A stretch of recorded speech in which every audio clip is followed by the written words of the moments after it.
A queda de Jerusalém havia deixado uma ferida profunda. O antigo reino de Judá tinha desaparecido. A monarquia havia sido interrompida. O templo de Salomão estava em ruínas. E grande parte da população havia sido levada para a Babilônia. Mas o exílio não duraria para sempre. Décadas depois, um novo império dominaria a região. Os persas, em 539 a.C., o rei persa Ciro, o Grande, conquistou a Babilônia. A mudança de poder transformaria a situação dos povos que viviam sob domínio babilônico. Pouco depois, Ciro permitiu que grupos de exilados retornassem às suas terras. Para os judeus, isso significava algo que parecia impossível durante o exílio: voltar para Jerusalém. Eles começaram a retornar, e entre os primeiros líderes estavam Zorobabel, ligado à linhagem real de Judá, e Josué, o sumo sacerdote. Os dois teriam papéis importantes na reconstrução da comunidade. Mas voltar não significava encontrar a antiga Jerusalém esperando por eles. A cidade estava devastada. As antigas estruturas haviam sido destruídas. O templo estava em ruínas. Mesmo assim, os primeiros grupos começaram a trabalhar. O objetivo era reconstruir o centro religioso de Jerusalém. O livro de Esdras relata o início desse processo. Primeiro, o altar foi reconstruído. Depois, os fundamentos do templo começaram a ser lançados. Para aqueles que haviam retornado, era um momento enorme. Alguns choraram, outros celebraram, porque aquele fundamento significava que algo que parecia perdido para sempre poderia voltar a existir. Mas a reconstrução enfrentaria problemas. Havia oposição. Pessoas da região tentaram impedir ou dificultar o projeto. A situação política também mudou. O trabalho acabou sendo interrompido. E os anos passaram. A comunidade continuou existindo. As pessoas começaram a reconstruir suas próprias vidas. Casas foram levantadas. Famílias começaram a se estabelecer. Plantações precisavam ser cultivadas. A sobrevivência cotidiana exigia atenção. E, lentamente, a reconstrução do templo deixou de ser prioridade. É nesse cenário que chegamos ao período de Dário I, rei do Império Persa. E é justamente no segundo ano de seu reinado que Ageu entra em cena. O livro fornece datas extremamente precisas. Isso é uma característica interessante de Ageu. Em vez de simplesmente dizer, naquela época, o texto registra datas específicas. O primeiro pronunciamento acontece no segundo ano do rei Dário, no 6º mês, no primeiro dia do mês. E então, a mensagem chega a Zorobabel, governador de Judá, e a Josué, o sumo sacerdote. Ageu olha para a situação e faz uma pergunta. É hora de vocês viverem em casas bem construídas, enquanto a casa de Deus permanece em ruínas? A mensagem era direta. O problema não era apenas que o templo estava destruído. Era que o povo havia começado a aceitar aquela situação como normal. Cada pessoa estava cuidando de sua própria casa, mas a casa do Senhor permanecia abandonada. Ageu então pede que eles parem e pensem. Olhem para o que está acontecendo. Eles plantavam muito, mas colhiam pouco. Comiam, mas não ficavam satisfeitos. Bebiam, mas continuavam com sede. Recebiam salários, mas parecia que o dinheiro desaparecia. E Ageu interpreta essa situação dentro de sua mensagem profética. Para ele, o povo precisava reconsiderar suas prioridades. Então vem o chamado: subam a montanha, tragam madeira, reconstruam a casa. A mensagem não era apenas uma crítica, era também uma convocação. E algo começa a mudar. Zorobabel, Josué e o restante do povo escutam a voz de Ageu. O livro diz que eles obedeceram. E então, uma frase extremamente importante aparece: Eu sou convosco. O trabalho começa novamente. A reconstrução do templo é retomada.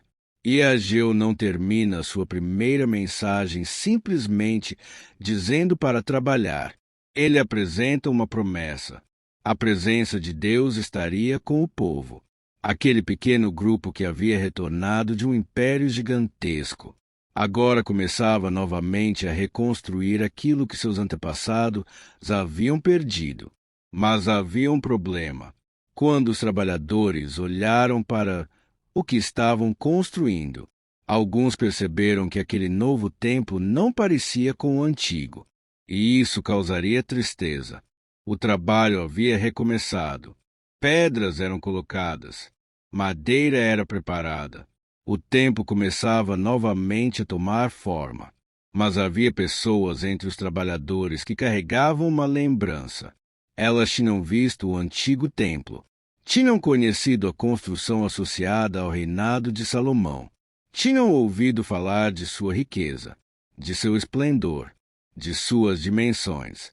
E agora, o que estava diante delas era muito diferente. Aquela nova construção parecia pequena. Para alguns, a reconstrução não parecia uma vitória. Parecia uma sombra do passado. Era como tentar reconstruir uma cidade depois de uma guerra, sabendo que jamais seria possível recuperar exatamente aquilo que existia antes.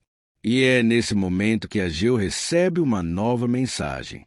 O texto registra novamente uma data, o 7º mês do 2º ano do rei Dário. Ageu se dirige a Zorobabel, a Josué e ao restante do povo, e faz uma pergunta. Quem de vocês viu esta casa em sua primeira glória? A pergunta era dirigida especialmente aos mais velhos, aqueles que ainda guardavam a memória do antigo templo. E então Ageu pergunta: O que vocês estão vendo agora? A diferença era evidente, mas Ageu não permite que aquela comparação destrua o ânimo do povo. Ele diz: Sejam fortes. Zorobabel deveria ser forte, Josué deveria ser forte, e todo o povo deveria trabalhar. E então vem uma das frases centrais do livro: Eu sou convosco. A mesma promessa aparece novamente. O povo havia perdido sua antiga grandeza, mas não estava abandonado. Então Ageu apresenta uma promessa ainda maior. Ele fala de uma futura manifestação da glória de Deus. O texto diz que as nações seriam abaladas e que aquilo que pertence às nações viria. E então aparece a declaração: A glória desta última casa será maior do que a da primeira. Essa frase se tornaria extremamente importante nas interpretações posteriores. Para o povo de Ageu, era uma mensagem de esperança. A construção podia parecer inferior, mas seu significado não seria definido apenas pelo tamanho das pedras. O futuro ainda não havia terminado. Ageu também fala de paz. O templo reconstruído seria associado a um novo momento para Jerusalém. Mas a mensagem não termina aí. Pouco tempo depois, Ageu recebe outra palavra. Agora, a questão muda. Não é mais apenas: vocês estão reconstruindo. Agora a pergunta é: o que mudou dentro de vocês? Ageu apresenta uma comparação envolvendo algo considerado sagrado. Ele pergunta aos sacerdotes sobre a lei. Se alguém carregasse carne consagrada em uma dobra de sua roupa, e essa roupa tocasse outro alimento, isso tornaria o outro alimento sagrado. Os sacerdotes respondem: não. Então Ageu apresenta outra situação. Se alguém que estivesse impuro tocasse alguma coisa, isso a tornaria impura. Os sacerdotes respondem: sim. E Ageu utiliza essa comparação para transmitir uma mensagem ao povo. A reconstrução exterior não resolveria tudo. Não bastava colocar pedras umas sobre as outras. Era necessário que o povo também reconsiderasse sua relação com Deus. Ageu então olha para o período anterior, antes de começarem a reconstruir. As coisas não estavam funcionando como esperavam. Plantavam, mas a colheita era pequena. Trabalhavam, mas os resultados não pareciam suficientes. Agora, a reconstrução havia começado, e Ageu apresenta uma promessa relacionada ao futuro. A partir daquele dia, as coisas seriam diferentes. Mas ainda existe uma pessoa que ocupa um lugar especial nessa história. Zorobabel, governador de Judá, descendente da linhagem de Davi. E Ageu recebe uma mensagem diretamente para ele. A linguagem muda. Deus fala sobre abalar os céus e a terra, sobre derrubar tronos, sobre derrotar poderes. E então Zorobabel recebe uma promessa. Ele seria colocado como um anel de selar, uma imagem de autoridade, de escolha, de importância. E isso é extremamente significativo, porque Zorobabel fazia parte da linhagem real de Davi. Depois da destruição do reino, a monarquia havia desaparecido, mas agora, um descendente de Davi ocupava novamente uma posição de liderança em Judá. Ageu não apresenta Zorobabel simplesmente como um novo rei, mas sua presença carregava um significado histórico. A antiga linhagem não havia desaparecido completamente, e isso alimentava a esperança de restauração. Ageu havia começado sua missão falando de um templo em ruínas. Agora, falava de um povo reconstruindo sua identidade. Mas a reconstrução ainda enfrentaria obstáculos, porque nem todos estavam interessados em ver Jerusalém se fortalecer novamente, e a obra ainda precisaria de liderança, coragem e perseverança. Ageu havia começado sua missão com uma mensagem simples: reconstruam o templo, e o povo havia respondido: Zorobabel, Josué, os trabalhadores, a comunidade que havia retornado do exílio. Todos começaram novamente a levantar a construção. Mas reconstruir o templo não significava apenas reconstruir um prédio. Para aquele povo, o templo representava algo muito maior. Era o centro da vida religiosa de Jerusalém. Era o lugar onde os sacerdotes exerceriam seu serviço, onde os sacrifícios seriam realizados, onde as grandes festas poderiam novamente acontecer. Sem o templo, a reconstrução de Jerusalém parecia incompleta. Por isso Ageu insistia tanto. Mas havia uma pergunta pairando sobre o futuro. O que aconteceria com Israel depois do exílio? O antigo reino havia desaparecido. A dinastia de Davi não governava como antes. Judá estava sob domínio persa. E mesmo tendo retornado, o povo ainda não era uma potência independente. Era uma pequena comunidade dentro de um enorme império. Foi nesse ambiente que Ageu falou sobre Zorobabel.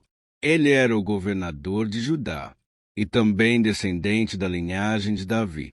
Para uma comunidade que carregava as antigas promessas relacionadas à casa de Davi, isso tinha um significado enorme. Ageu anuncia que Deus abalaria os céus e a terra. Reinos seriam derrubados, poderes seriam abalados, e Zorobabel receberia uma posição especial. A linguagem era grandiosa, mas a realidade ao redor era pequena. Jerusalém ainda estava longe da antiga glória. E talvez fosse justamente por isso que a mensagem de Ageu precisava ser acompanhada por outra voz. Porque o povo precisava não apenas de trabalhadores, precisava de esperança. E então aparece Zacarias. O livro de Zacarias começa no mesmo período. O povo ainda estava reconstruindo. Zorobabel ainda estava no governo. Josué ainda era o sumo sacerdote. Mas Zacarias tinha uma maneira completamente diferente de transmitir suas mensagens. Ageu era direto. Reconstruam. Zacarias mostrava visões. Eram imagens difíceis de compreender. Cavaleiros, animais, chifres, um homem com uma corda de medir, um candelabro, duas oliveiras, um rolo voador, uma mulher dentro de um recipiente, 4 carros. Era como se o profeta estivesse olhando para uma realidade espiritual por trás dos acontecimentos que estavam acontecendo em Jerusalém. E uma das primeiras visões começa durante a noite. Zacarias vê homens montados em cavalos. Eles percorrem a terra. Um anjo aparece e existe uma conversa sobre a situação das nações. A mensagem é de que a terra estava tranquila, mas Jerusalém ainda estava sofrendo. Então aparece uma promessa. Jerusalém seria novamente habitada. As cidades de Judá prosperariam, e Deus voltaria a demonstrar misericórdia para com Sião. Era uma mensagem de esperança. Mas então, a visão muda. Zacarias vê 4 chifres, e os chifres representam poderes que haviam espalhado Judá, Jerusalém e Israel. Depois aparecem artesãos. Eles vêm para enfrentar aqueles poderes. A mensagem parece simples. Os poderes que haviam causado sofrimento também seriam confrontados. E então, Zacarias recebe outra visão. Ele vê um homem segurando uma corda de medir. O homem estava indo medir Jerusalém. Mas a visão apresenta algo surpreendente. Jerusalém seria grande demais para ficar limitada por suas antigas muralhas. A cidade seria habitada como uma cidade sem muros, e Deus seria sua proteção para uma Jerusalém ainda parcialmente destruída. Essa era uma promessa extraordinária. A cidade que havia sido arrasada pelos babilônios agora era apresentada como uma cidade que voltaria a crescer. Mas uma das visões mais importantes ainda estava por vir. Zacarias vê Josué, o sumo sacerdote, diante do anjo do Senhor, e ao lado dele está Satanás. Sim, a mesma figura que encontramos em nossa série anterior. Satanás aparece como acusador. Ele está ali para acusar Josué. Mas o Senhor repreende Satanás, e Josué recebe novas vestes. Suas roupas antigas são retiradas, e novas vestes são colocadas sobre ele. A cena transmite uma imagem de purificação e restauração. E existe uma promessa relacionada ao futuro. Josué recebe uma posição renovada. E então aparece novamente uma figura chamada renovo. Uma palavra que teria enorme importância nas tradições posteriores.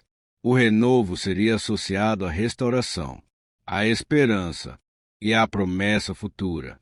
Assim, enquanto Ageu dizia, reconstruam a casa, Zacarias começava a mostrar, existe um futuro além dessas pedras. O templo seria reconstruído, Jerusalém seria restaurada, Josué seria purificado, Zorobabel continuaria sua missão, e uma esperança maior começava a tomar forma. A reconstrução continuava, mas Jerusalém ainda era uma cidade pequena. O povo tinha poucos recursos, estava cercado por grandes potências, e o templo que estavam levantando não parecia ter a grandiosidade do passado. Era nesse cenário que Zacarias recebeu outra visão. O profeta vê um candelabro de ouro. Sobre ele havia uma espécie de reservatório.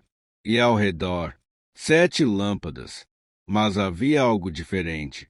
Ao lado do candelabro estavam 2 oliveiras. O azeite alimentava o candelabro. E Zacarias pergunta: o que são estas 2 oliveiras? O anjo responde que eram os 2 ungidos que estavam diante do Senhor de toda a terra.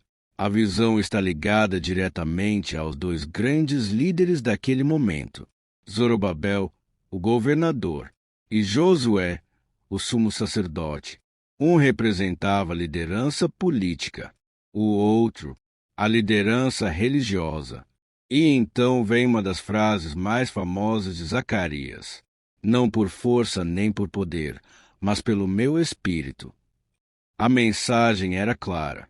A reconstrução não aconteceria apenas através da força humana. Não seria o tamanho do exército. Não seria a riqueza. Não seria o poder político. A esperança estava na ação de Deus. E então a visão volta para Zorobabel. Ele havia colocado os fundamentos do templo, e seria ele quem terminaria a obra.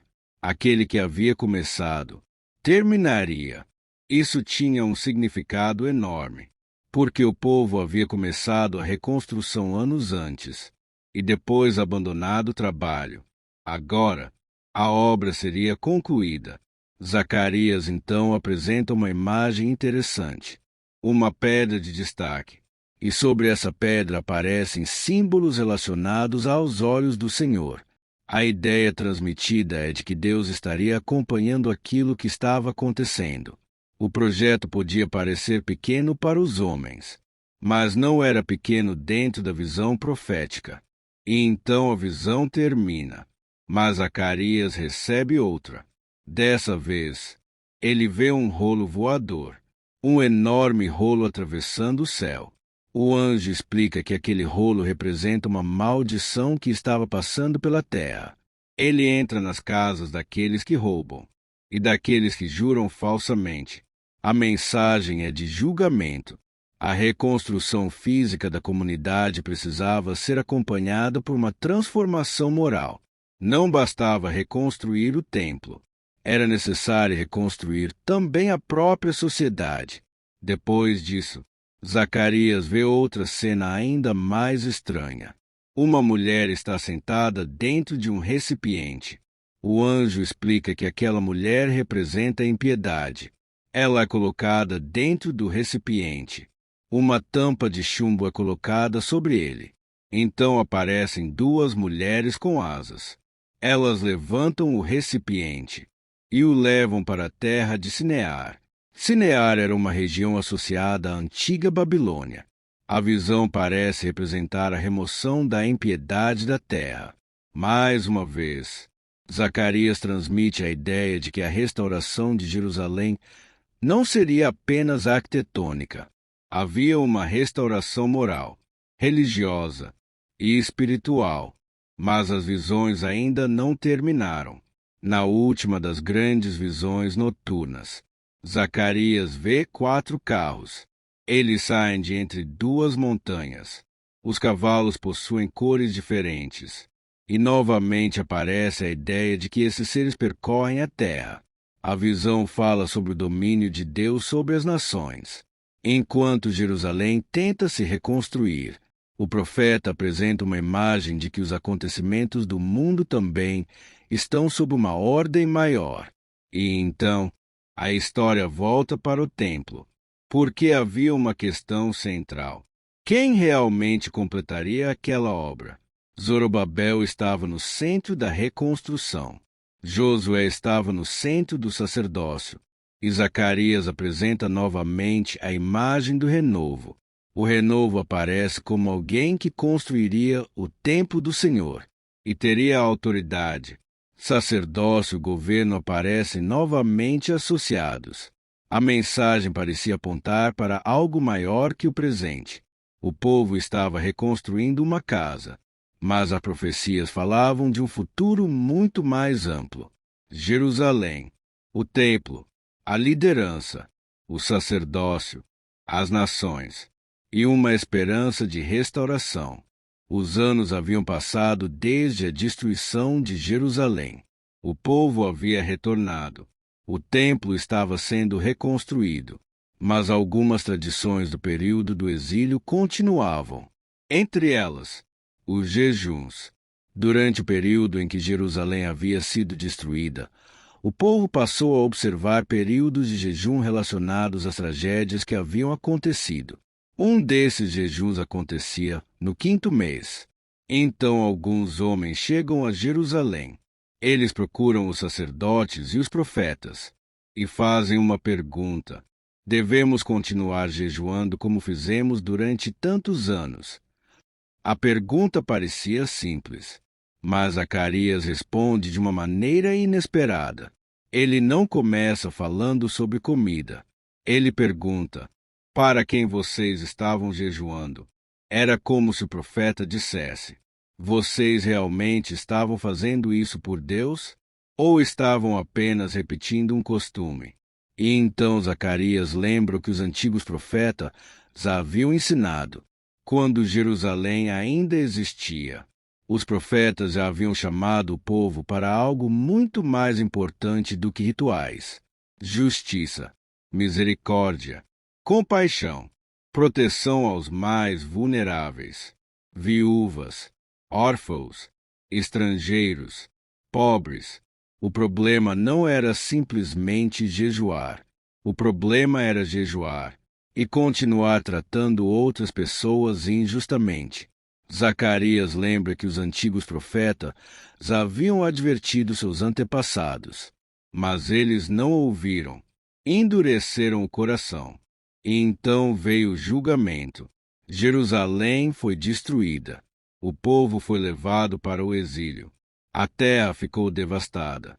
Agora, eles estavam de volta, e Zacarias apresentava uma escolha: repetir os erros dos antepassados, ou construir uma comunidade diferente. A mensagem era extremamente direta. Se queriam reconstruir Jerusalém, não bastava reconstruir suas paredes. Era preciso reconstruir também a justiça. E então, a mensagem muda. Depois de falar sobre o passado, Zacarias começa a falar sobre o futuro.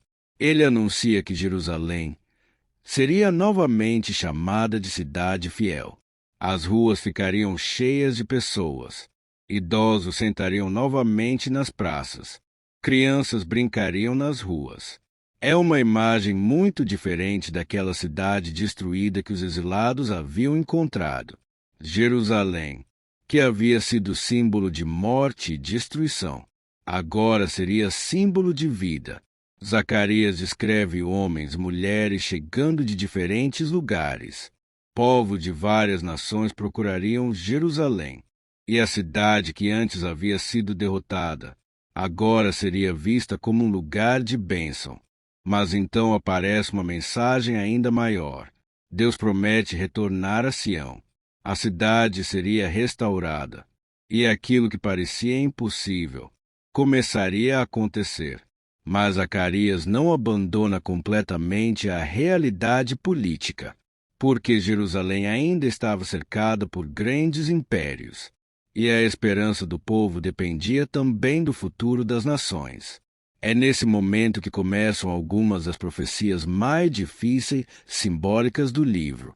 Zacarias fala de diferentes cidades: Adraque, Damasco, Amate, Tiro, Sidom. São regiões e cidades importantes do mundo antigo, e a mensagem anuncia que grandes poderes seriam abalados. Uma das passagens mais impressionantes envolve Tiro. Tiro era uma das cidades mais importantes do Mediterrâneo, conhecida por sua riqueza, seu comércio, sua influência marítima. Mas Zacarias anuncia sua queda. Depois, a atenção volta para Jerusalém e surge uma figura diferente, um rei. Mas esse rei não aparece como um conquistador tradicional.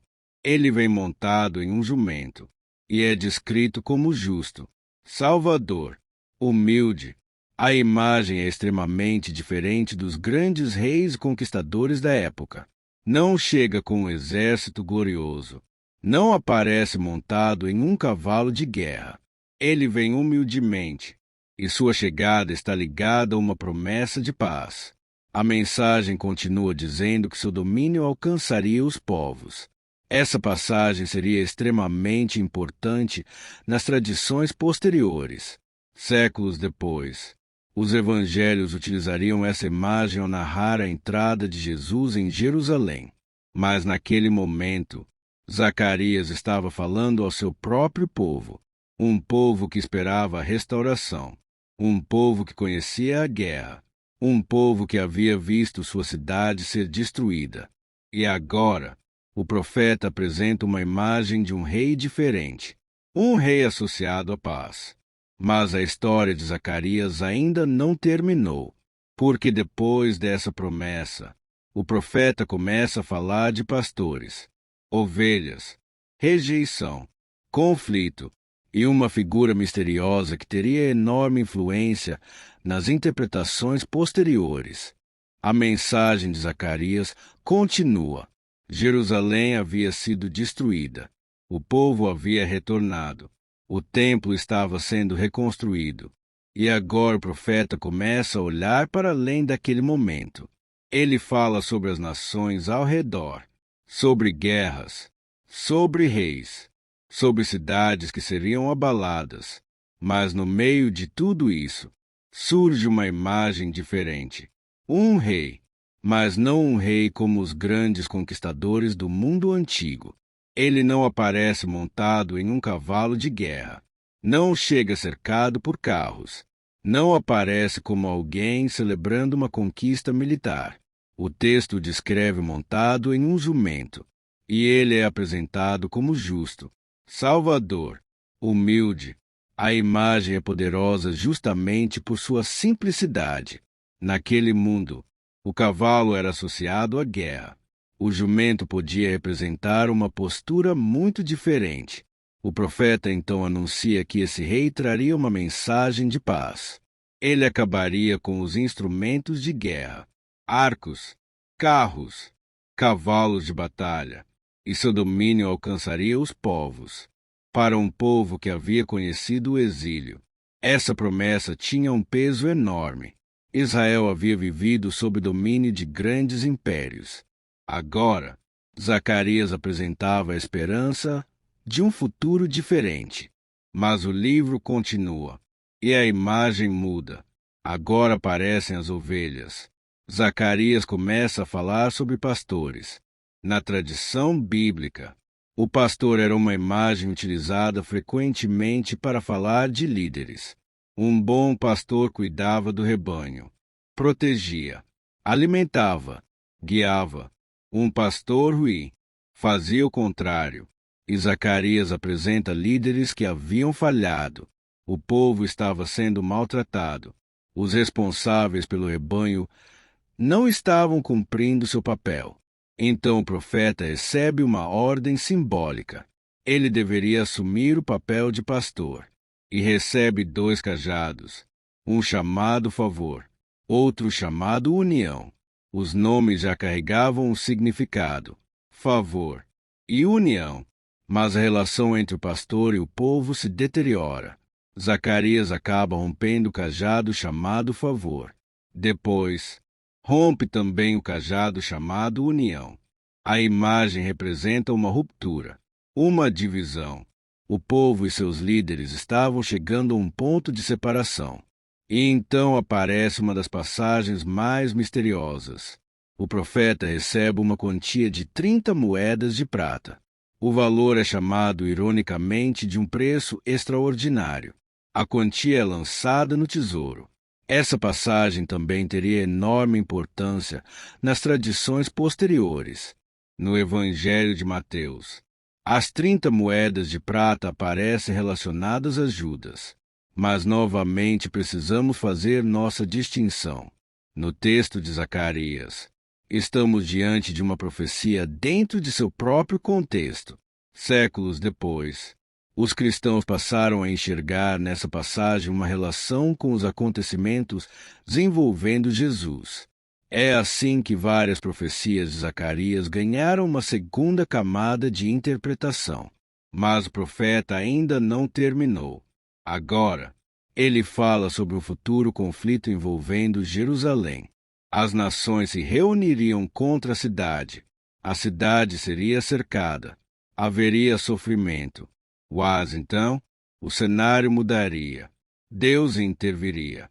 E Jerusalém seria novamente restaurada. O livro apresenta uma visão de um futuro em que a cidade passaria por uma transformação extraordinária. O profeta fala de águas que sairiam de Jerusalém. Essas águas seguiriam para diferentes direções. E haveria uma mudança na própria realidade da cidade. Jerusalém seria habitada novamente. E uma frase aparece no final dessa visão: o Senhor será rei sobre toda a terra. A mensagem de Zacarias vai muito além da reconstrução das paredes. Ele apresenta uma visão de restauração universal.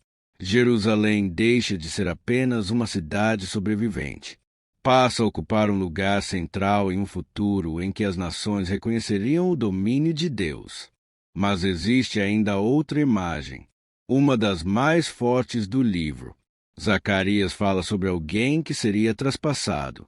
O povo olharia para aquele que havia sido ferido, e haveria lamento. A passagem é curta, mas extremamente marcante. Séculos depois, o Evangelho de João faria uma associação direta entre essa passagem e a crucificação de Jesus. Novamente, a interpretação cristã encontrou em Zacarias imagens que passaram a ser entendidas como antecipações dos acontecimentos desenvolvendo Jesus. Mas para nossa série, é importante lembrar: Zacarias viveu no período da reconstrução de Jerusalém. Suas mensagens falavam primeiro ao povo de seu próprio tempo. As interpretações posteriores deram novos significados às suas palavras. E é justamente essa combinação entre contexto histórico e tradição posterior que torna Zacarias tão interessante. O profeta havia começado falando para trabalhadores reconstruindo um templo. Agora, falava de reis, nações, pastores, conflitos, Jerusalém e um futuro em que Deus seria reconhecido como rei. Jerusalém havia sobrevivido. O exílio tinha terminado. O povo havia retornado. O templo havia sido reconstruído. Para quem conhecia a história de seus antepassados, parecia que o grande recomeço finalmente havia acontecido. Mas havia um problema. A reconstrução de Jerusalém não havia resolvido tudo. O povo continuava enfrentando dificuldades. Os sacerdotes estavam falhando. Os sacrifícios estavam sendo realizados de maneira inadequada. Havia injustiça, havia infidelidade, e muitos começaram a questionar se ainda valia a pena servir a Deus. É nesse cenário que aparece Malaquias. Seu nome está relacionado à expressão hebraica que significa meu mensageiro. E seu livro possui uma característica muito interessante. Malaquias apresenta uma série de diálogos. Deus faz uma afirmação. O povo responde. E então vem a resposta. É quase como uma discussão entre Deus e a comunidade. A primeira mensagem começa com uma declaração de amor. Eu vos tenho amado. Mas o povo pergunta: como nos tens amado? A pergunta revela algo profundo. Eles estavam sofrendo. E talvez não conseguissem enxergar esse amor. Então a mensagem começa a mostrar o contraste entre Israel e seus vizinhos. Mas logo a atenção se volta para os sacerdotes. E aqui aparece uma das maiores críticas de Malaquias. Os sacerdotes estavam oferecendo animais inadequados, animais cegos, doentes, defeituosos, em vez de oferecer aquilo que tinha valor. Ofereciam aquilo que não queriam. Era como se estivessem tratando o culto como uma obrigação qualquer. Malaquias questiona: se vocês oferecessem isso a um governador, ele aceitaria? A resposta seria óbvia. Então, por que oferecer a Deus aquilo que vocês não ofereceriam nem a uma autoridade humana? A crítica é forte. O problema não era simplesmente o animal. Era a atitude. O culto continuava existindo, mas havia perdido seu significado. E Malaquias também acusa os sacerdotes de terem falhado em sua função de ensinar. Eles deveriam orientar o povo, mas estavam conduzindo a comunidade para o erro. A mensagem então se volta para outro problema: os relacionamentos. Malaquias critica a infidelidade matrimonial e fala sobre a quebra da aliança. A preocupação do profeta não estava limitada ao templo. Ela envolvia toda a comunidade. Como o povo tratava Deus, como tratava o casamento, como tratava outras pessoas e como administrava aquilo que possuía. Nesse ponto, Malaquias fala sobre os dízimos. O povo é acusado de estar retendo aquilo que deveria ser destinado ao culto. E surge uma das passagens mais conhecidas do livro. Deus desafia o povo a trazer os dízimos e observar o que aconteceria. A promessa é de provisão. Mas, novamente, a mensagem de Malaquias não é apenas sobre dinheiro. É sobre confiança. O povo dizia servir a Deus, mas suas atitudes demonstravam outra coisa. E então surge outra questão. Algumas pessoas começaram a dizer: é inútil servir a Deus. Elas olhavam para os arrogantes, para aqueles que praticavam o mal e pareciam prosperar, e perguntavam: qual é a vantagem de seguir os caminhos de Deus? Malaquias responde apresentando uma diferença entre aqueles que servem a Deus e aqueles que não servem. E então, uma imagem começa a surgir. O livro da memória. Segundo a mensagem, aqueles que temem o Senhor são lembrados. E haverá um dia em que a diferença entre o justo e o ímpio será revelada. É nesse ponto que Malaquias começa a olhar para o futuro. E surge uma das profecias mais importantes para a tradição judaica e cristã. Antes da chegada do grande dia do Senhor, Deus enviaria um mensageiro. Esse mensageiro prepararia o caminho. E o livro termina falando de Elias. Elias seria enviado antes da chegada do grande e terrível dia do Senhor. Sua missão seria voltar o coração dos pais aos filhos, e o coração dos filhos aos pais. E então, o livro termina. Sem uma grande batalha, sem a destruição de um império, sem uma visão gigantesca, apenas uma promessa. Um mensageiro viria. Um novo momento estava se aproximando. E aqui existe algo muito interessante para nossa série. Malaquias é tradicionalmente considerado o último dos 12 profetas menores na ordem dos livros do Antigo Testamento. Depois dele, a narrativa bíblica entra em um período em que não temos um livro profético canônico semelhante aos anteriores. Mas isso não significa que a história tenha parado. Muito pelo contrário. Os impérios continuaram surgindo. A Pérsia continuou dominando. Depois vieram os gregos, Alexandre o Grande, os reinos que surgiram após sua morte, os conflitos entre diferentes poderes, a ascensão dos Macabeus e, finalmente, Roma. Durante esses séculos, as expectativas sobre o futuro de Israel também cresceram. Esperanças de um rei, esperanças de libertação, esperanças de restauração, esperanças relacionadas ao templo, e a promessa de Malaquias sobre o mensageiro que prepararia o caminho continuaria sendo lembrada. Séculos depois, um homem surgiria no deserto, vestido de maneira simples, pregando arrependimento, chamando o povo para voltar aos caminhos de Deus. Seu nome seria João, e os evangelhos identificariam sua missão com as antigas palavras dos profetas. Assim, a voz dos profetas começaria a atravessar a fronteira entre o Antigo e o Novo Testamento. Quando Malaquias termina, a história não para. Jerusalém continua existindo. O templo continua funcionando. O povo continua vivendo sua história. Mas o mundo ao redor começa a mudar rapidamente. O Império Persa, que havia permitido o retorno dos judeus, um dia também cairia. E no horizonte surgiria uma nova potência, a Grécia. No século IV a.C., um jovem rei da Macedônia começaria uma das maiores campanhas militares da antiguidade. Alexandre o Grande.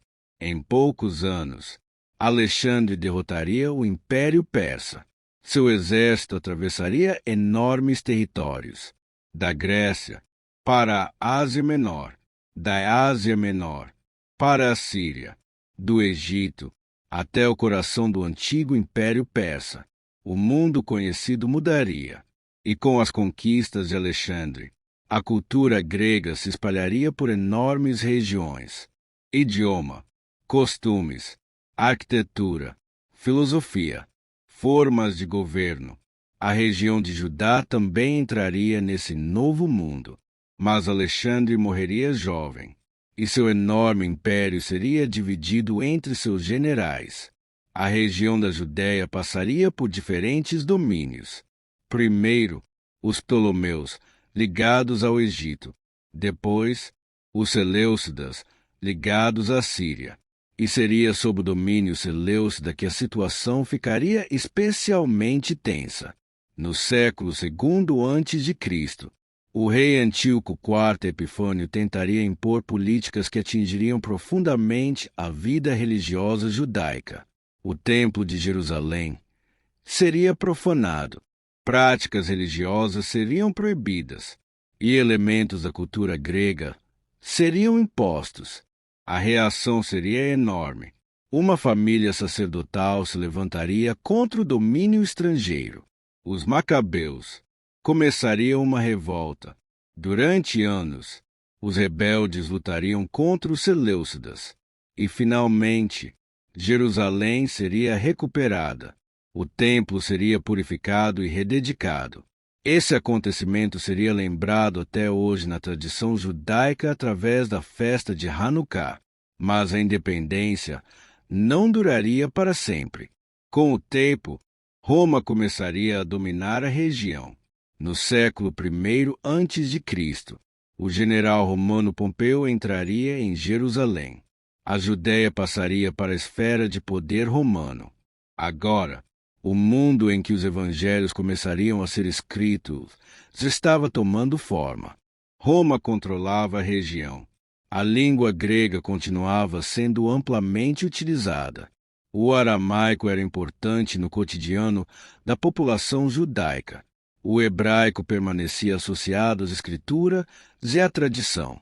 Jerusalém continuava sendo o centro religioso, e o templo continuava sendo o coração da vida judaica. Mas havia outra coisa acontecendo. As expectativas sobre o futuro estavam crescendo. Alguns esperavam um rei descendente de Davi. Outros esperavam uma intervenção de Deus. Alguns aguardavam uma restauração nacional. Outros esperavam uma transformação espiritual. E diferentes grupos judaicos interpretavam essas expectativas de maneiras diferentes. Fariseus, saduceus, essênios, grupos ligados a movimentos revolucionários. Não existia uma única visão sobre o futuro. Era um mundo cheio de expectativas. E então surge novamente a promessa registrada por Malaquias. Um mensageiro prepararia o caminho.